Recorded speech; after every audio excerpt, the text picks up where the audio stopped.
શ્રીમદ ભાગવત એ વહેતી વહેતી ગંગા છે। આજે બાપ હરિદ્વારની ગંગા રાજા સગર પુત્ર ભગીરથ લાવ્યા। આ ગંગામાં ફરક કેટલો છે। તમારે ટ્રેનમાં બેસવું પડે, હરિદ્વાર જવું પડે, હરિદ્વાર જઈને આવો તમને હું ગંગાનું પુણ્ય મળી જાય બાપ। એની અંદર તમારે સ્નાન કરવું પડે તો જ તમને ગંગાનું પુણ્ય મળે। આ ગંગામાં ને તે ગંગામાં ફરક એટલો કે ઓલી ગંગાનું પુણ્ય જોતું હોય ને તો તમારે હરિદ્વાર સુધી જવું પડે, કે જો તમારે આ ગંગાનું પુણ્ય જોતું હોય ને તો તમારે ગંગા સુધી જવાની જરૂર નથી।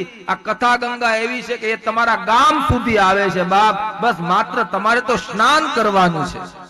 પણ મારા બાપ આનું એક ટીપું પણ જો આપણને અડી ગયું ને તો બીજી વાર કોઈ માતાના ઉદરેથી આપણે જન્મ નહીં લેવો પડે, આપણો પેરો છે ને સફળ થઈ જાય બાપ। તુલસીદાસ મહારાજ કહે શ્રીમદ ભાગવતે હાલતી ચાલતી વહેતી ગંગા છે।